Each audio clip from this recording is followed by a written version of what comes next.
Mesdames et messieurs, bonsoir. Bienvenue au tout premier numéro de votre émission Sur la brèche pour l'année 2019. Tous nos vœux les meilleurs pour cette nouvelle année. Et sur la brèche, ce soir, nous recevons M. Segui Ambroise Farama, avocat fiscaliste, président de l'Organisation des peuples affections du Burkina Faso, OPA-BF, un parti créé en février 2018. Bonsoir, M. Farama. Bonsoir. Et merci d'avoir accepté notre invitation. C'est moi qui vous remercie. Alors, vous avez effectué votre école primaire de 1980 à 1987 en Côte d'Ivoire, à Bobo-Dioulasso et à Tiébélé. Vos études secondaires de 1987 à 1996 à Pau et Gawa, où vous obtenez un bac série D. Direction de l'Université de Ouagadougou, où vous vous inscrivez en droit. On s'arrête là déjà, M. Farama. Pourquoi le droit après un bac D? Merci donc, M. Ouedraogo. Mais permettez-moi, avant de parler de moi-même et de parler de mon parcours scolaire et universitaire, de m'incliner sur la mémoire des personnes disparues, des personnes qui ont été lâchement assassinées, quelle que soit la cause de cet assassinat. Je voudrais m'incliner respectueusement sur leur mémoire, encourager nos forces de défense et de sécurité. Et je voudrais également exprimer ma compassion et ma solidarité à la communauté Peul, qui depuis quelques jours est victime de toutes les barbaries que j'allais dire inqualifiables. À cette communauté, je leur dis Djamdjali Soulbaba. Ceci dit, pour revenir maintenant à la question que vous venez de me poser, vous m'aviez demandé pourquoi avoir opté pour le droit. J'allais dire que ce n'a pas été véritablement un choix. Ma première option était d'être médecin. Malheureusement, vous avez compris, j'ai fait un bac série D. C'est ça. Malheureusement, peut-être en maths physique. Voilà, non, je souhaitais plutôt être médecin. Okay. Mais malheureusement, après l'obtention de mon bac, que j'ai obtenu avec une mention qui ne me permettait pas d'obtenir la bourse, quand bien même j'avais l'âge pour obtenir la bourse, je me suis retrouvé dans une obligation de m'orienter ailleurs, vu qu'il fallait faire 7 années à 8 années d'études à l'université. Au regard de la modesticité des moyens de mes parents, j'ai vu qu'il allait être difficile pour moi de poursuivre les études en médecine. C'est alors que j'ai d'abord opté dans un premier temps pour faire des études de journaliste. Peut-être que j'aurais pu être journaliste comme vous. Malheureusement, celui à qui j'avais envoyé mon dossier, parce que j'ai fait mon bac à Gawa, celui à qui j'avais envoyé mon dossier et qui devait le déposer pour faire le test d'entrée au département des lettres arts et communication, n'avait pas pu déposer mon dossier. Je n'en étais pas informé, ce n'est que la veille que je suis arrivé à Ouagadougou, bien préparé, prêt à composer, mais hélas, je n'étais pas sur la liste donc, des candidats qui étaient appelés à compétir. Et pourtant, c'est là que j'ai compris que, bon, finalement, ce deuxième choix également, je n'allais pas pouvoir l'exercer. Et le troisième choix que j'avais fait, c'était donc le département de droit. On sait que votre grand frère est un grand nom du barreau. Est-ce que cela ne vous a pas également influencé? Notamment, je parle de Prosper Farama. Influencé, je ne dirais pas tout à fait, parce que vous voyez que ça a été finalement mon troisième choix. Et c'est faute d'avoir pu obtenir les 2 premiers choix que je me suis retrouvé finalement en droit. Alors, M. Farama, en 2001, donc, vous obtenez votre licence en droit à l'université de Ouagadougou. Vous optez plutôt pour le droit judiciaire privé. Vous obtenez donc votre maîtrise en 2002. Et vu ainsi, on a l'impression que votre parcours scolaire et universitaire a été un long fleuve tranquille, mais en regardant de plus près votre curriculum vitae, on se rend compte que depuis le lycée, vous êtes un élève qui n'a pas peur, disons, de s'engager. Délégué général des élèves du lycée Bafouji en 1995. Dans la foulée, vous arrivez à l'université de Ouagadougou, trésorier de l'Association nationale des étudiants du Burkina Faso. Quel est le fondement de cet engagement? Je pense que le fondement de cet engagement est d'abord un fondement éducationnel. J'ai reçu une éducation à la base, selon laquelle il fallait, même tout jeune, combattre toutes les formes d'injustice et travailler à ce que tout le monde puisse avoir un épanouissement. Donc, ce qui explique que déjà dès le lycée, et je précise que même au lycée déjà, quand j'étais délégué général du lycée, dans ma classe, j'étais le plus jeune de ma classe. Mais curieusement, j'étais le premier responsable. Et donc, je pense que c'est une éducation à la base et je pense que nous le devons à notre pays. Est-ce que c'est un engagement pour un idéal particulier? C'est un engagement contre toutes les formes d'injustice. Contre toutes les formes d'injustice. Alors, M. Farama, de 1998 à 2001, vous êtes secrétaire général de l'Association nationale des étudiants du Burkina, l'ANEB. C'est une période particulière à l'université de Ouagadougou. Nous sommes donc au temps fort de la crise consécutive à l'assassinat du journaliste Norbert Zongo. Alors, à l'époque, déjà, racontez-nous comment était le quotidien du secrétaire général de l'ANEB quand on connaît l'ambiance qui prévalait à l'université. J'avoue que ce n'était pas du tout facile parce que ce n'était pas facile d'allier à la fois les études et la lutte syndicale. Mais quand même, nous avions également une autre lecture. C'est que tout étudiant qui était engagé sur le plan de la lutte, on le disait toujours, devait être politiquement conscient et techniquement compétent. C'est ainsi que, même quand on n'avait pas le temps d'étudier, on veillait jour et nuit afin de pouvoir donc être au même niveau que les autres étudiants qui suivaient permanemment les cours. Et donc, ça se menait toujours entre deux réunions, entre des études et puis entre le combat sur la lutte, sur le terrain de la lutte. À l'époque, on vous accusait d'être manipulé par des hommes politiques. Est-ce qu'il n'y avait pas derrière vous des chapelles politiques qui tiraient les ficelles et qui vous projetaient ainsi dans la rue pour assouvir d'autres agendas? Et croyez-moi, un étudiant qui a obtenu le bac ne peut pas être projeté dans la rue de façon inconsciente. Lorsqu'il s'engage dans la rue, c'est de façon libre et éclairée qu'il s'engage. Et je dis personnellement, de par mon engagement dans le milieu de la lutte universitaire, je n'ai jamais subi de pression d'un quelconque homme politique. C'était de façon libre et consciente que nous nous sommes engagés. À l'époque, sur le campus, est-ce qu'on ne peut pas dire que, parce que c'était la toute-puissance également de l'Association nationale des étudiants du Burkina, est-ce que vous n'exercez pas à l'époque une sorte de dictature sur le campus également? Non, même s'il y avait une dictature, j'allais dire que c'était une dictature éclairée, parce qu'à l'époque, il n'y avait pas de violence sur le campus. Tout se faisait par de débat d'idées. Celui qui avait une vision contraire avait la possibilité de venir en Assemblée générale et de débattre de sa vision. Et ceux qui étaient les mieux formés réussissaient toujours, par la force de l'argument, à remporter donc les différentes positions qui pouvaient donc être contradictoires. Mais quand un mot d'ordre de grève, par exemple, était lancé, nous n'avions le droit de faire cours sur le campus. Tout était bloqué. Et vous preniez vos dispositions pour vous assurer qu'aucun cours ne se fasse. Lorsqu'un mot d'ordre de grève est lancé, la disposition qui est prise, c'est simplement les piquets de grève. Et les piquets de grève n'étaient pas des piquets armés. Les piquets de grève, c'était bras ballants que des volontaires se postaient effectivement donc à l'entrée de l'université ou à l'entrée donc des différentes facultés pour expliquer aux étudiants qui arrivaient d'abord l'existence du mot d'ordre et le bien fondé du mot d'ordre.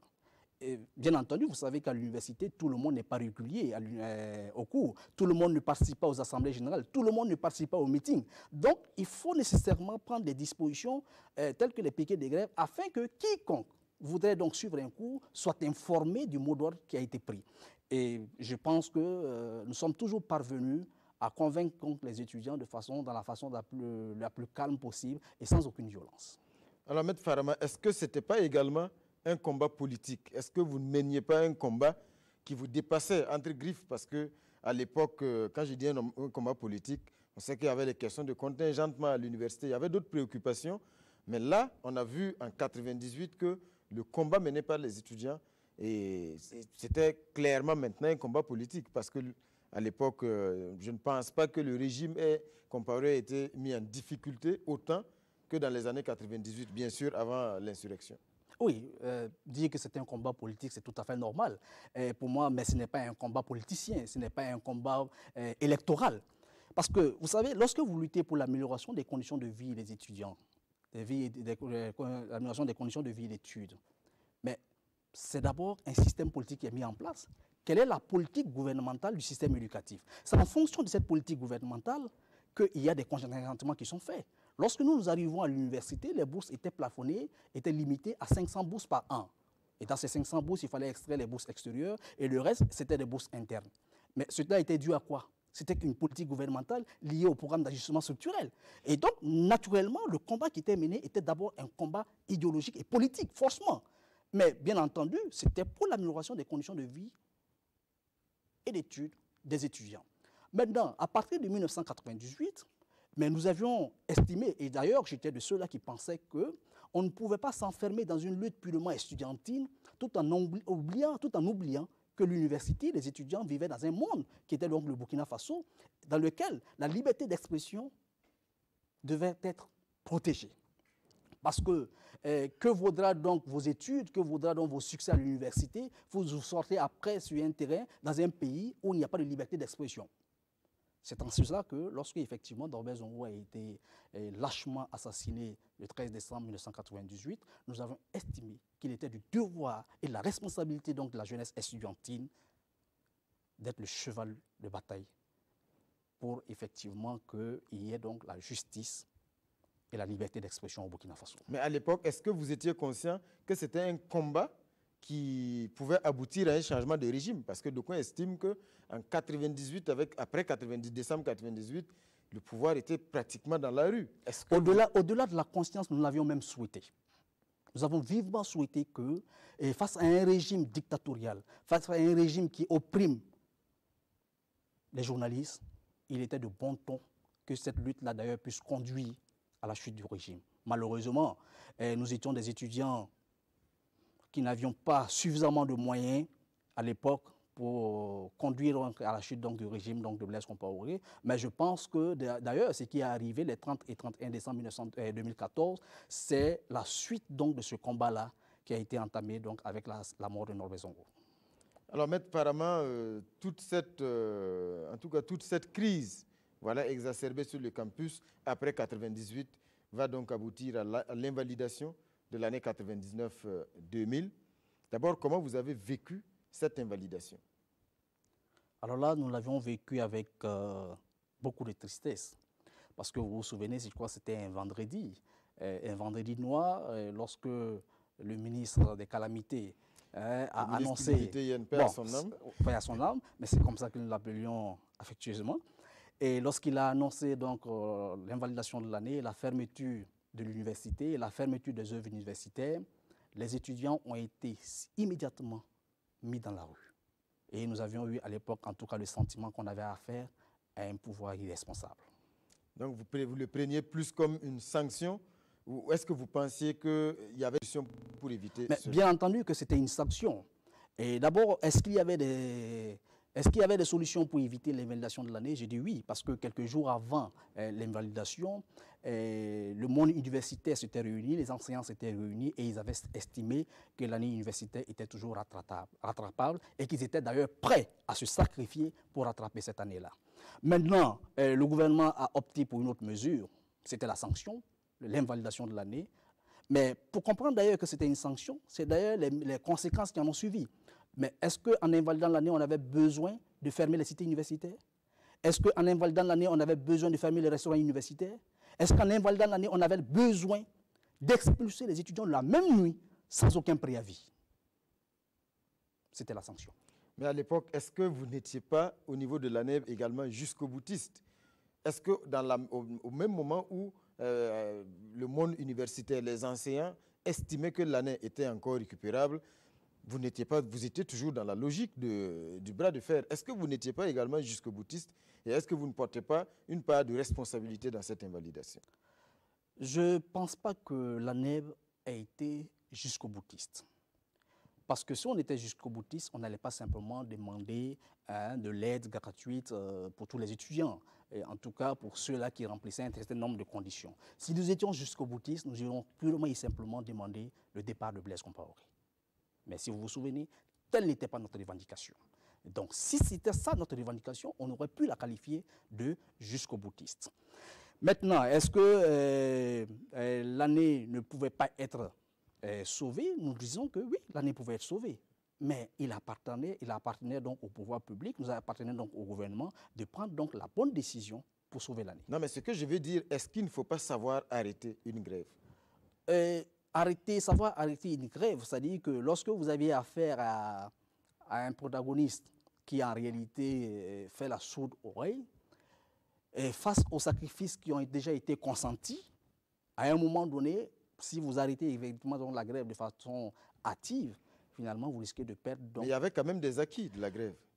je n'en doute pas. Il y avait sans doute des acquis, mais il faut reconnaître également que nous avions espéré que le pouvoir n'allait pas prendre une telle décision, surtout que c'était la première fois qu'une telle décision était prise. C'est vrai qu'aujourd'hui, avec un peu de recul, on peut avoir quelques regrets, parce que je pense que nous aurions bien voulu terminer cette lutte-là avec des acquis sans qu'il n'y ait des conséquences aussi graves, aussi lourdes que ce que nous avons vu. Nous l'aurions bien souhaité, mais c'est bien dommage, mais nous estimons que l'ANER n'en est pas responsable. Aujourd'hui, beaucoup estiment que tous les problèmes du monde universitaire au Burkina, avec ses effectifs pléthoriques, et voilà, toutes ces difficultés-là plongent un peu leurs racines dans cette invalidation, parce que d'une année à l'autre, les effectifs ont été doublés. Vous savez, je ne crois pas. Vous savez, c'est vrai que cela a contribué à accélérer la dégradation de la situation à l'université. Mais je dis déjà que lorsque nous arrivons à l'université en 1996, en première année de droit, nous étions environ 350 étudiants, mais à peine si on arrivait à avoir une salle pour suivre les cours.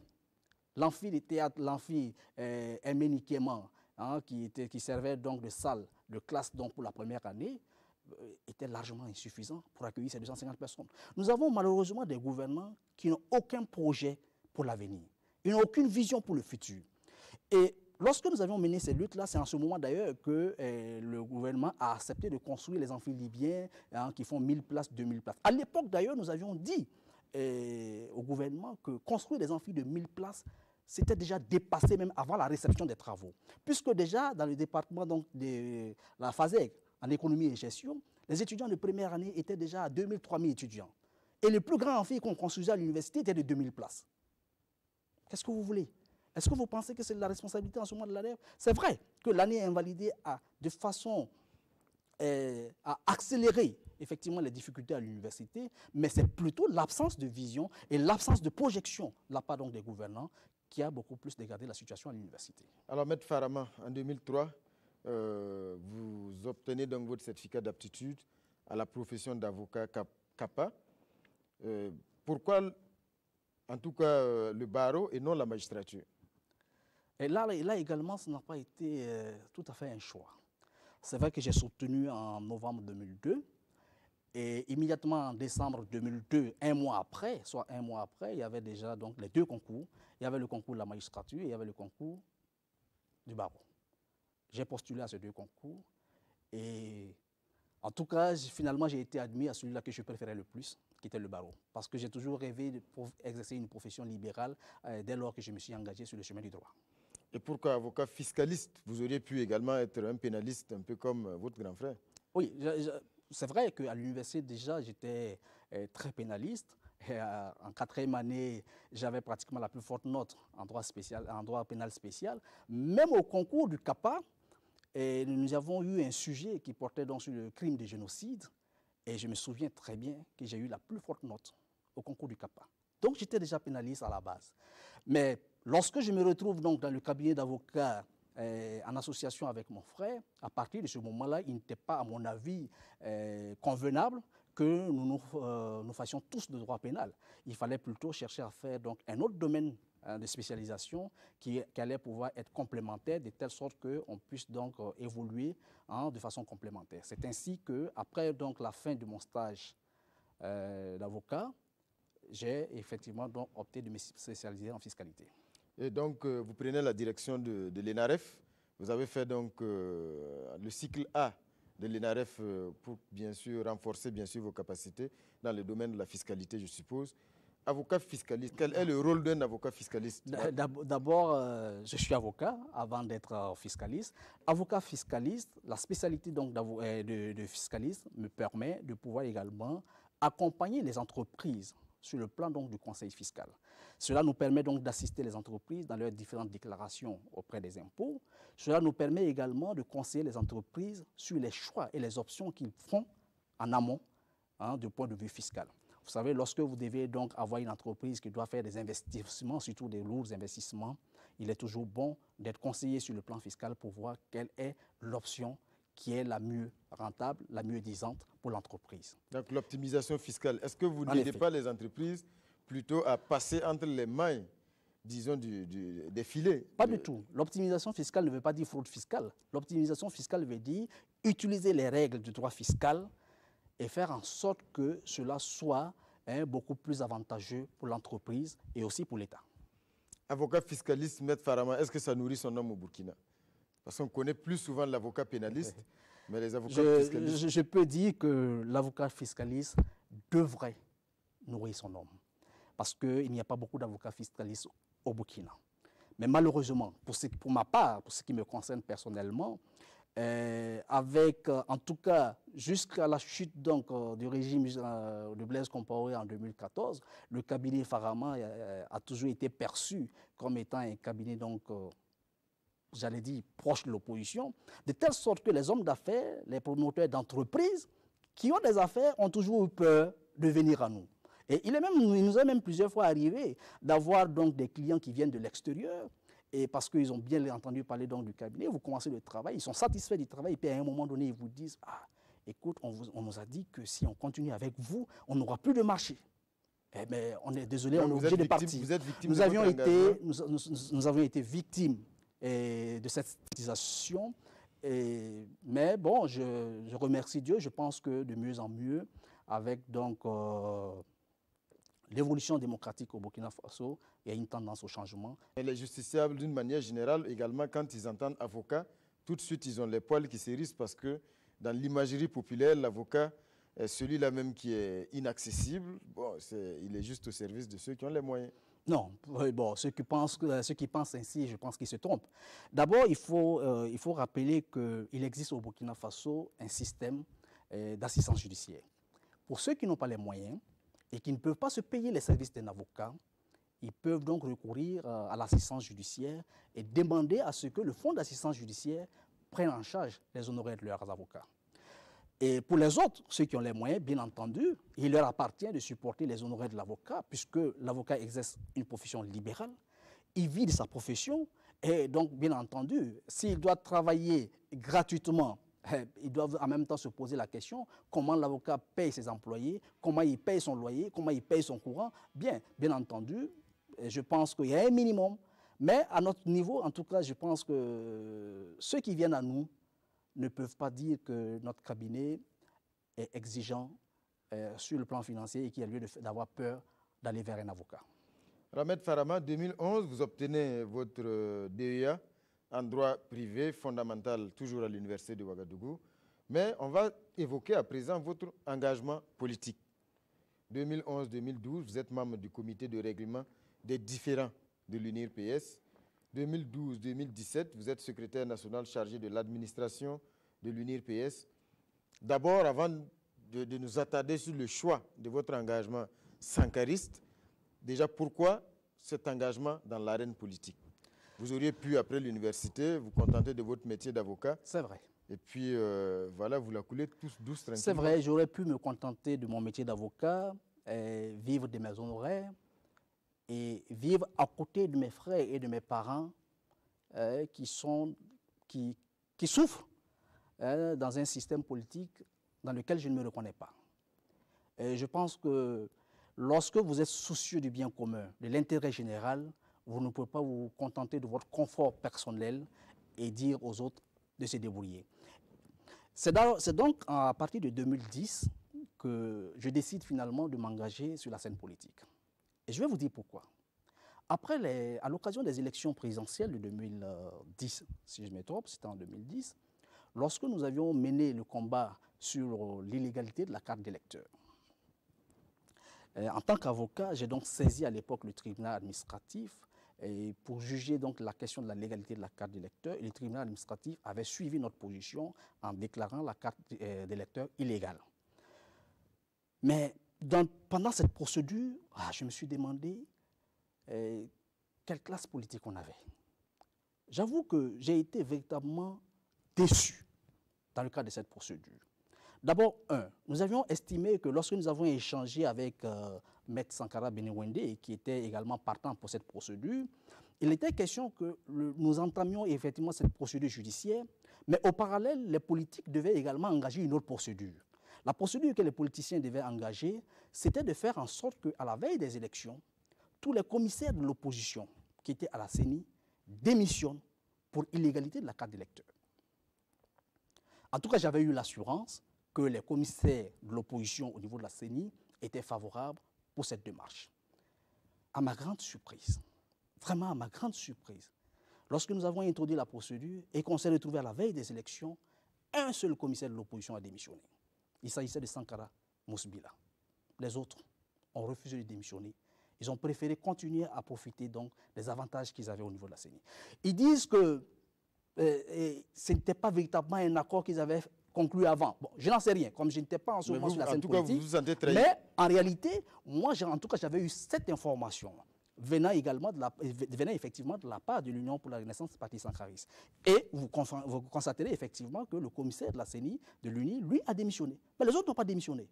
Conséquence, ils n'ont pas pu bloquer le processus électoral d'un point de vue politique. Parce que si tous les commissaires de la CENI avaient démissionné pour illégalité de la carte d'électeur, le pouvoir en place était incapable d'organiser des élections, puisque la CENI doit être composée de 3 partis. Le parti au pouvoir, la majorité au pouvoir, l'opposition et la société civile. Donc si l'opposition démissionnait, tout était bloqué. Et donc nous avions poursuivi le combat au moins sur le plan du droit, et nous avons obtenu gain de cause au tribunal administratif. Au Conseil d'État, bien entendu, le Conseil d'État qui s'est permis donc d'annuler cette décision, mais la vérité juridique et judiciaire était déjà dite, si bien que très vite après, le pouvoir de Blaise Compaoré a finalement annulé ces cartes d'électeurs et les a remplacées par la carte biométrique. Donc nous pensons que d'ailleurs, cette carte biométrique-là, il faut la mettre effectivement donc à notre actif. Et c'est là que vous C'est un combat que nous avons mené. Et donc, dès que j'ai constaté que sur le plan politique, les politiciens, il y avait des grandes trahisons, et je me suis dit, mais écoutez, on ne peut pas continuer à laisser donc la politique être menée par des personnes qui manifestement, en qui on ne peut pas faire confiance. Il était temps pour nous, et j'en ai discuté avec plein d'autres intellectuels, j'ai dit non, tant que nous allons rester en dehors de la politique pour dire que nous sommes à l'aise dans notre confort individuel et personnel, et que nous laissons la politique donc entre les mains de ceux-là qui en réalité n'ont aucun intérêt, n'ont aucune vision pour l'intérêt général, il y a un risque que ce pays-là, il ne nous conduise à la dérive. Et vous décidez donc de vous engager précisément donc à l'UNIR-PS. C'est ça. Alors, qu'est-ce qui vous a attiré vers l'UNIR-PS? Est-ce que c'est l'idéal sankariste? Est-ce que vous réclamez de cet idéal? C'est vrai que j'ai eu beaucoup de sympathie et d'admiration pour le président Thomas Sankara. Je respecte effectivement donc sa vision politique de l'époque. Mais ce n'est pas tant à cause donc, du sankarisme, parce que pour le contenu du sankarisme, je pense que c'est un peu difficile à définir. C'est beaucoup plus parce qu'à l'époque, lorsque j'ai regardé donc, la scène politique, il n'était pas question pour moi en ce moment d'aller vers la création d'un parti politique. Nous étions encore très jeunes et je pense qu'en toute chose, il faut toujours apprendre.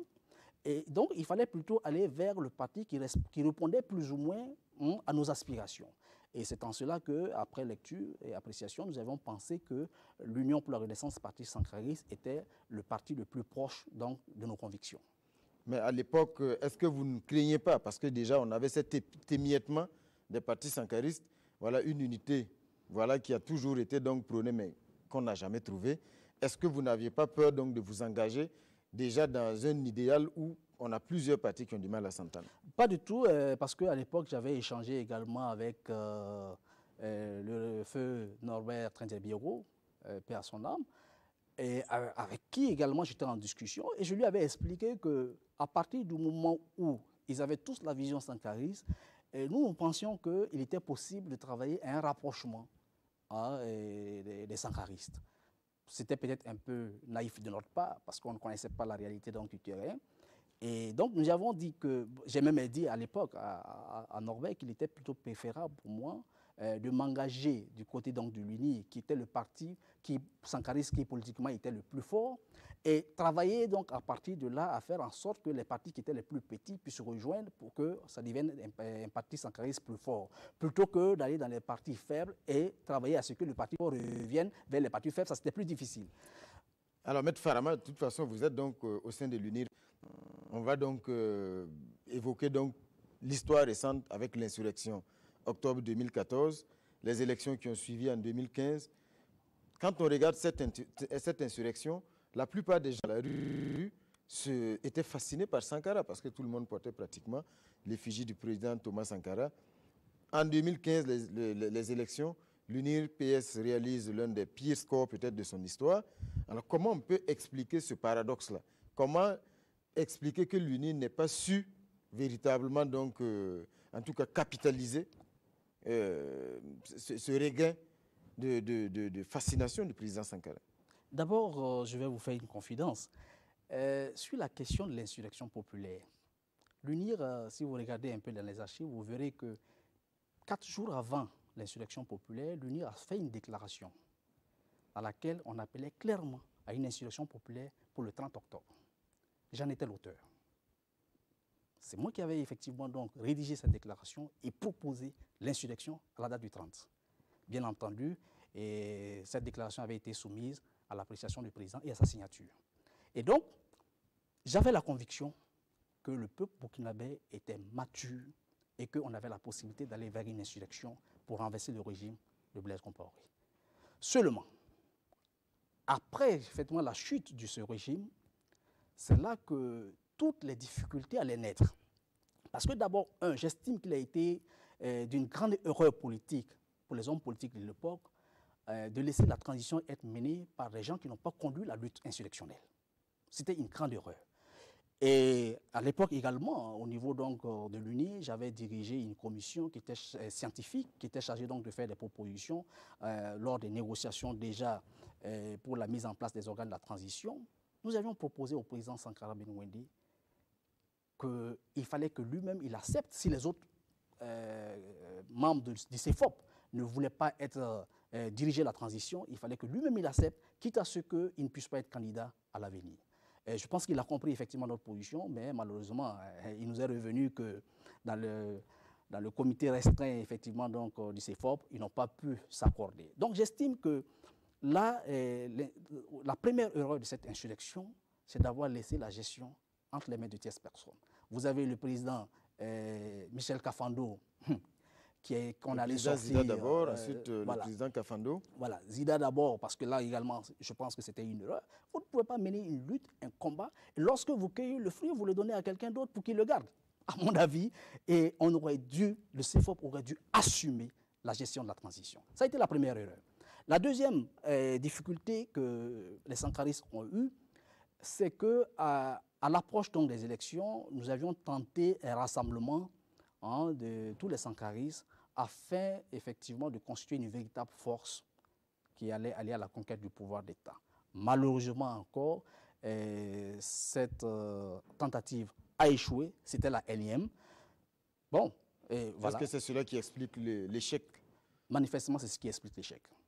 C'est ce qui explique l'échec parce que lorsque la tentative a échoué, même tout le peuple qui croyait effectivement en cette capacité pour les sankaristes de s'unir et d'être une véritable alternative a compris qu'on ne pouvait pas faire confiance.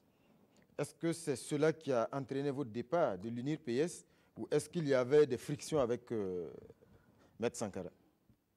Il y a beaucoup de raisons qui ont entraîné mon départ. Mais c'est comme je l'ai dit, je suis parti de l'UNIR par conviction personnelle et je pense que ce n'est pas forcément nécessaire d'étaler les différents personnels que j'ai pu avoir avec X ou Y. Mais toujours est-il que nous avons estimé à un moment donné qu'on n'arrivait plus à être utile à l'UNIR. Des espoirs dessus, bien entendu. Et lorsque vous n'arrivez plus à être utile, ça ne sert à rien de servir, de faire valoir. Il faut s'assumer, partir et proposer ce que vous pouvez proposer au peuple burkinabé. Et donc, en février 2018, vous proposez quelque chose. C'est ça. Changement de cap. Vous devenez président de l'Organisation des peuples africains, section du Burkina Faso, un parti politique panafricain. Et à la présentation de ce parti-là, en février dernier, vous affirmez « Aujourd'hui, le constat est que le renouveau a échoué. Le changement s'est embourbé, la nécessité de la révolution devient plus évidente, même aux yeux de ceux qui n'y pensaient pas. » De quelle révolution vous parlez? Je parle d'une révolution démocratique, d'une révolution populaire, d'une révolution qui va remettre à plat toutes les institutions néocoloniales dont nous avons hérité et d'une révolution qui va proposer de nouvelles institutions, une nouvelle gouvernance, une nouvelle vision basée sur nos réalités, nos fondements traditionnels, et qui va reconstruire une nouvelle nation. Est-ce que c'est une révolution à la Sankara? Pas tout à fait. Mais pas tout à fait parce que Sankara, tel que ça a été mené du point de vue de la forme, dans la prise du pouvoir, bien entendu, on ne peut pas être dans cette même logique puisque nous ne sommes pas militaires, mais dans le fond, en ce qui concerne donc les options anti-impérialistes, oui, nous allons partager les mêmes convictions. Aujourd'hui, est-ce que cela ça ne relève pas plutôt d'une idéologie qui s'éloigne de plus en plus de la réalité actuelle? Non, on ne s'enferme pas dans une idéologie, dans du dogmatisme. Je pense que de façon objective, lorsqu'on s'assoit entre nous et qu'on discute, tout le monde reconnaît que les meilleurs moments que le Burkina Faso a connus, les meilleurs moments que le Burkina Faso a traversés, c'était sous la période révolutionnaire. Il faut donc s'inspirer de ces valeurs-là et construire ensemble un chemin, une option idéologique, sans forcément chercher à calquer le marxisme-léninisme, par exemple. Non. Mais ce n'était pas un modèle de liberté, Maître Farama, la révolution. Vous savez, c'est ce que j'ai dit, c'était un régime militaire. Donc, quand vous avez un régime d'exception qui est un régime militaire, bien entendu, voilà pourquoi je vous ai dit, nous n'allons pas dans ce sens. Donc, nous pensons qu'il faut plutôt promouvoir la liberté des citoyens et l'égalité des citoyens. Alors, vous privilégiez également les urnes pour l'avènement de cette révolution, mais à votre conférence de presse, vous expliquez ne pas exclure d'autres options. Vous savez, j'ai répondu à la question des journalistes qui me demandaient, écoutez, est-ce que nous pensons que nous pouvons mener une révolution par les urnes et que est-ce qu'il n'y a pas d'autres options? Je dis, lorsque nous sommes dans un système démocratique et que toutes les conditions sont réunies pour qu'il y ait une élection transparente, notre option, c'est de privilégier la voie des urnes. Et j'ai déclaré effectivement à cette conférence de presse que nous n'excluons pas d'autres formes de conquête du pouvoir d'État, mais l'insurrection, par exemple, a été une forme de conquête du pouvoir d'État. Est-ce qu'aujourd'hui, vous pensez que les Burkinabés, parce que quand on regarde vos slogans, un peu voilà, l'impérialisme et tout, est-ce qu'aujourd'hui, ce n'est pas trop facile d'accuser toujours l'impérialiste alors que c'est à l'interne? Nous n'accusons pas seulement l'impérialisme, nous accusons un système. C'est un système néocolonial. Nous disons que ceux qui sont ici, là, ce n'est pas des Blancs, hein, c'est vrai, mais ce sont des représentants de ce système-là. C'est ce système-là qu'il faille combattre. Parce que, regardez, prenons des aspects assez concrets de la vie économique de notre pays. Le domaine, par exemple, des mines. Imaginez-vous un temps soit peu que nous avons nos terres, nous avons notre sous-sol. Et nous décidons de brader ce sous-sol-là, l'or qui est extrait, à des entreprises étrangères. Et la seule chose à laquelle le Burkina Faso peut prétendre dans ces sociétés minières, c'est 10% du capital social. Est-ce que vous pensez que cela est juste et décent, que nous puissions ainsi brader notre sous-sol au détriment des générations futures, sans constituer de véritables réserves pour eux, pour leur avenir, et nous n'en prenons que 10% du capital social de ces sociétés minières-là? Vous allez vous rendre compte que les dirigeants, ceux-là qui nous dirigent, j'allais dire les valets locaux de l'impérialisme, eux, ils ont des intérêts cachés. Et ils en profitent. Mais c'est le peuple qui en pâtit. Et donc, nous pensons qu'un 20 mots, prenons la question du franc CFA. Dans tous les domaines, la question donc, de la présence de l'impérialisme français notamment et américain est là. Et je pense est-ce que vous n'êtes pas un peu dans la caricature? Parce que vous êtes avocat fiscaliste et vous comprenez très bien que même l'environnement minier est régi par un certain nombre de règles. Le Burkina n'est pas le seul pays minier. Et pour attirer des investisseurs, il faut être compétitif. Vous savez, il y a des pays dans lesquels, effectivement, l'État prend plus de 35% du capital social. Donc, arrêtons de faire croire qu'il y a un environnement. Mais l'environnement, là, mais tout est une question de rapport de force. Si nous, aujourd'hui, nous disons que nous exigeons que les sociétés minières nous accordent au moins 25 à 35% du capital social de ces sociétés minières, vous pensez qu'elles vont faire quoi? Elles vont partir? Si elles veulent qu'elles partent, mais s'ils viennent, c'est parce qu'ils ont des profits. Mais c'est vrai que le sous-sol, c'est notre sous-sol, mais il faut avoir les moyens de les exploiter. Oui, mais ceux qui... ne serait-ce que l'installation d'une mine. Je vous explique également que je connais bien le milieu, je sais de quoi je parle, mais les sociétés minières qui sont là, est-ce que c'est leurs fonds propres qu'elles utilisent pour extraire l'or? Non, ce sont des prêts. Ce sont des fonds qui sont levés auprès des bourses. Mais pourquoi elles peuvent lever les fonds et nous ne pouvons pas les lever? Mais on a vu l'exemple de Poura avec la Souremib, on a vu ce que ça donnait. C'était une autre époque. C'était une autre époque, il y a plus de 30 ans de cela. À cette époque-là, les Burkinabés n'avaient ni l'expérience, ni la compétence technique pour pouvoir mener seul l'exploitation d'une mine. Aujourd'hui, nous avons l'expertise. Aujourd'hui, nous avons les moyens de mobiliser ces ressources-là pour exploiter nos mines. Arrêtons donc de brader nos mines. Alors, Maître Farama, vous affirmez donc le jour de la présentation de votre parti également, on ne nous prendra pas au sérieux, mais nous avons osé et l'avenir nous donnera raison. Même si nous n'y arrivons pas, d'autres révolutionnaires naîtront. Est-ce que ce n'est pas là l'expression déjà d'un pessimisme? Vous semblez ne pas trop croire à vos propres idées. Non, pas du tout. Ce n'est pas l'expression d'un pessimisme. Moi, je suis totalement optimiste et je suis convaincu que nous allons y parvenir. Mais seulement, c'était l'expression d'un espoir. D'un espoir d'ailleurs que nous avons su symboliser par le phénix qui symbolise donc notre parti, qui est également donc cet animal-là qui renaît de ses cendres. Donc c'est de dire que même si l'adversité devait être telle, nous allons nous battre pour réaliser donc, nos convictions, mais même si on n'y parvenait pas, d'autres personnes vont poursuivre ce combat-là. Et nous sommes convaincus que cet idéal-là, il est celui-là qu'il faut à notre peuple. 2020 approche à grands pas, c'est donc déjà demain. Quelles sont vos ambitions en tant que président d'un parti qui a à peine un an au PABF? Notre ambition, c'est d'aller à la conquête du pouvoir d'État et de gagner cette élection. Est-ce à dire que vous allez être candidat aux élections de 2020? Bien entendu, je serai candidat sous réserve justement de la caution des membres de mon parti. Mais pour être candidat, un candidat véritablement qui puisse peser sur le jeu politique, il faut déjà que votre parti s'ancre dans le paysage politique, mais également un peu partout sur le territoire. Aujourd'hui, quel est le bilan qu'on peut faire un an après la présentation du parti? Un an après la création de notre parti, nous sommes présents dans une quinzaine de provinces. Et nous avons encore 2 ans devant nous. Et donc, nous avons la conviction que d'ici les 2 années, nous allons être présents sur toute l'étendue du territoire national. Vous n'avez pas peur de faire la figuration en 2020? Pas du tout. Alors, Maître Farama, on va évoquer à présent l'actualité nationale et internationale. Une actualité nationale, disons, qui est très triste parce que le nouvel an a été sanglant, notamment dans le centre-nord, avec cette crise à Barsalogo, notamment dans le village de Yirgou, qui a abouti, en tout cas, à une attaque terroriste qui a donc engendré derrière des représailles. Malheureusement, donc, le bilan est très lourd.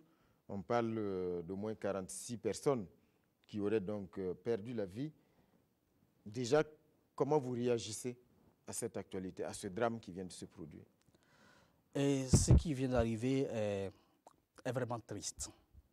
Je pense que c'est le lieu de condamner ces formes de barbarie et d'où qu'elles viennent. Que ce soit le fait des terroristes ou que ce soit le fait des populations qui entreprennent donc des représailles, qui veulent se rendre justice, il faut condamner cela avec fermeté. Mais je constate malheureusement que notre pouvoir a été incapable d'apporter des réponses rapides et appropriées à cette question-là. Dès les premiers jours, nous avions déjà les informations qu'il y avait près d'une 50aine de morts. Mais il a fallu attendre 72 heures environ pour que finalement on finisse par un communiqué officiel, par reconnaître qu'il y a eu effectivement environ 46 morts. Et vous savez très bien, c'est parce que VOA Afrique a publié ce matin et effectivement un témoignage dans lequel quelqu'un témoignait avoir donc dénombré par lui-même environ 48 morts, mais il précisait qu'il n'avait même pas fini.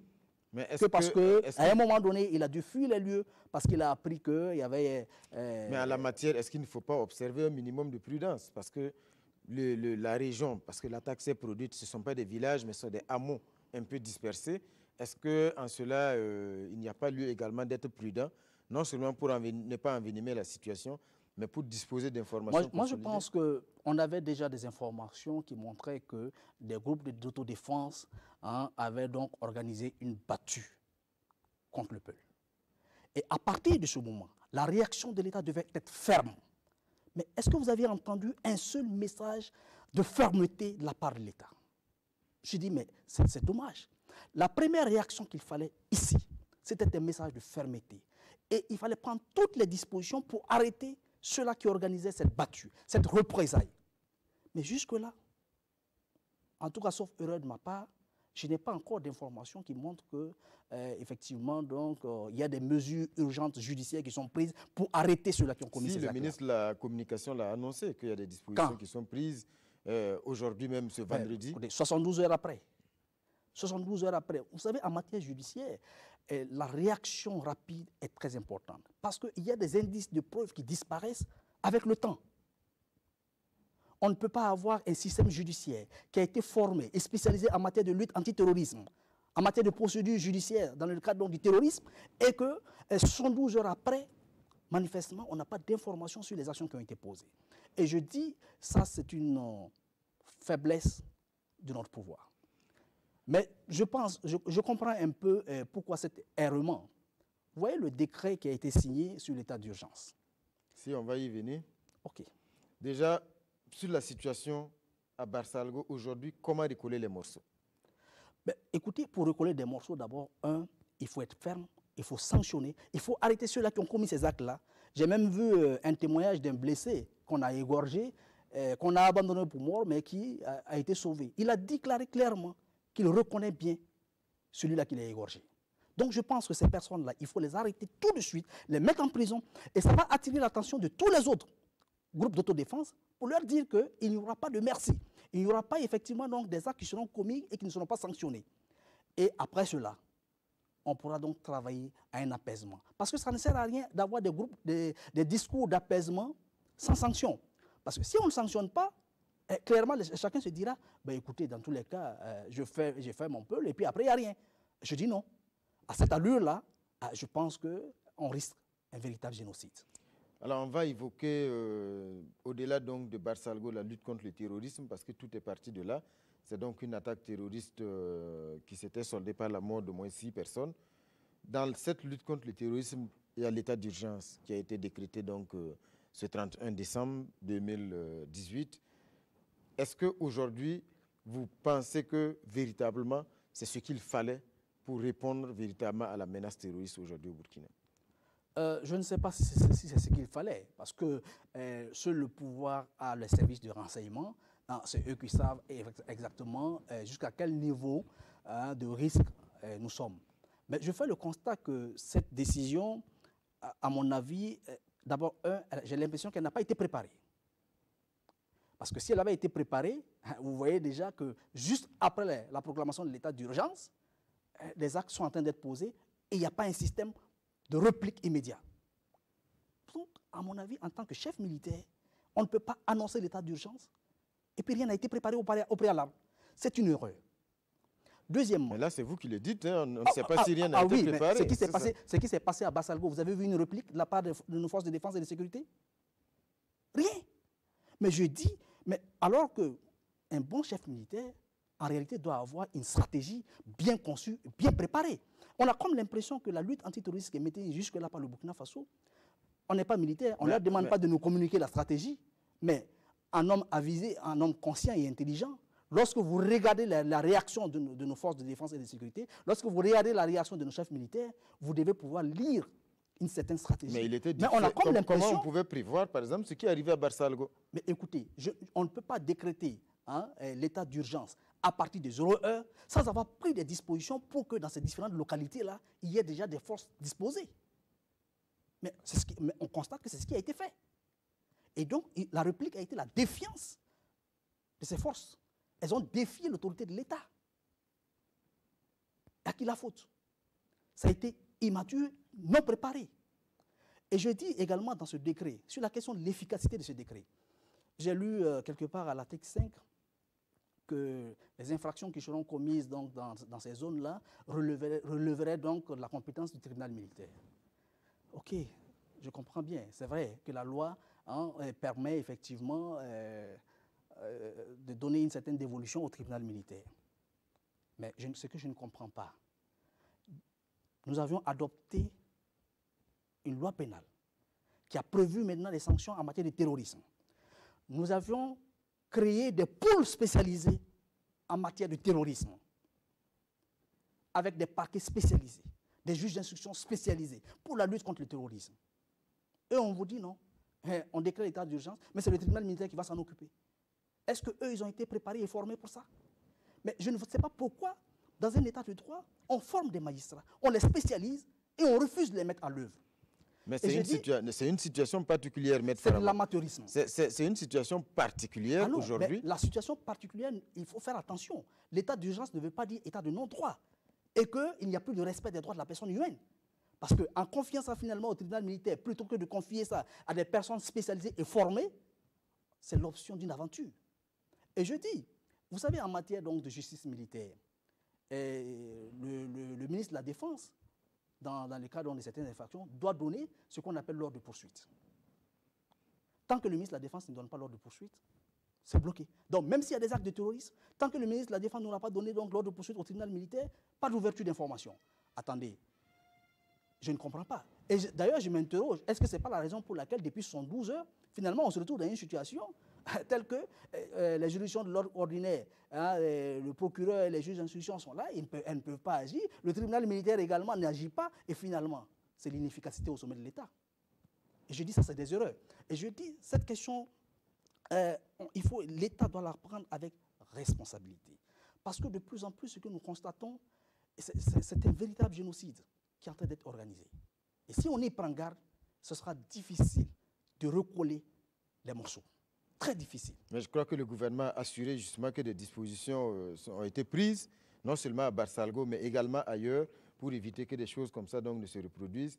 On va évoquer à présent cet accord également qui a été signé trouvé plutôt entre le gouvernement et puis la Fédération des acteurs du monde des transports, qui menaçait bien sûr de répercuter l'augmentation du prix du carburant sur le billet de transport.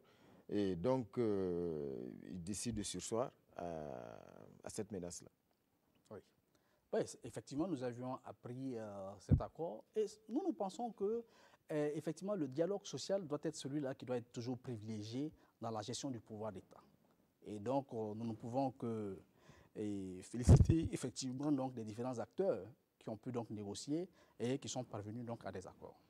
Alors, Maître Farama, il y a également donc, cette trêve sociale que le président du Faso a demandé aux partenaires sociaux dans le contexte de la lutte contre le terrorisme pour éviter donc, bien sûr, que la situation ne soit encore plus difficile pour les Burkinabés, en plus déjà d'un combat, disons un combat pour la survie même de notre pays, de l'intégrité de notre territoire.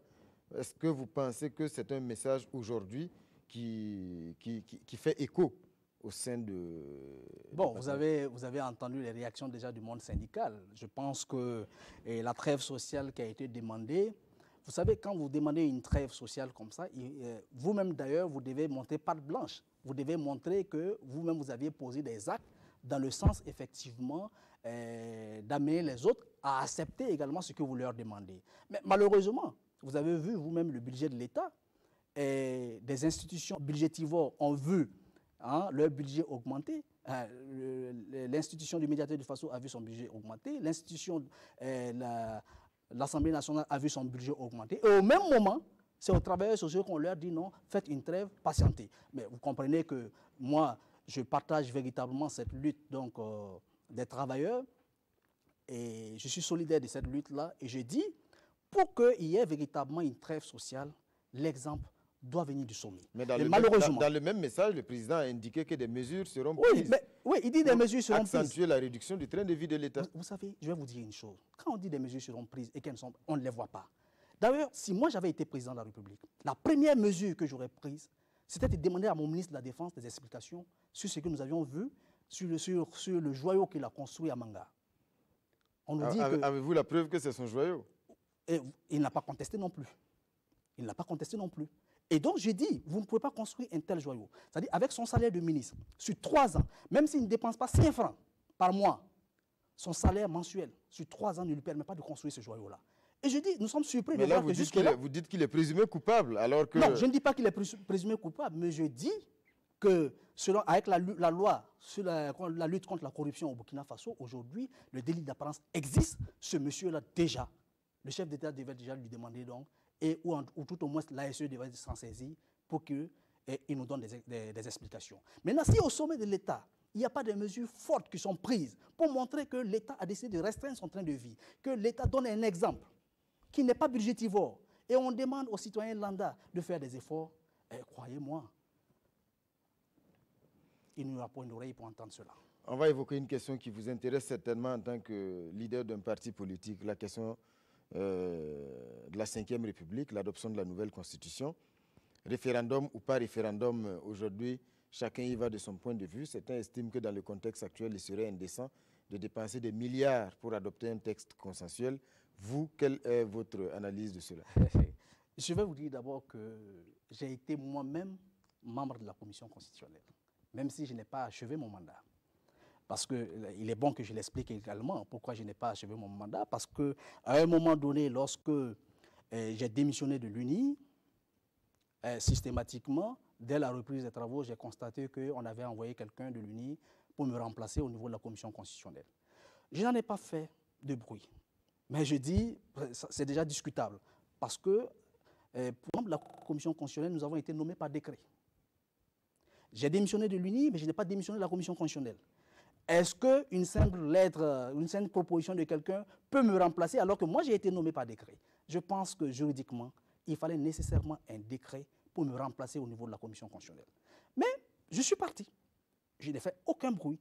Ils ont continué les travaux, ils ont achevé les travaux. Aujourd'hui, j'apprends qu'effectivement, les commissaires sont convoqués pour statuer encore sur la question de savoir est-ce qu'il faille adopter cette constitution par voie référendaire ou non. Mais la question n'ici est pas. Référez-vous au décret qui a mis en place la Commission constitutionnelle. Le décret a dit clairement qu'à la fin des travaux, le projet de constitution fera l'objet d'une adoption par voie référendaire. Mais aujourd'hui, puisque le texte est consensuel, M. Farama, est-ce que vous comprenez ceux qui estiment que... J'arrive, j'y viens.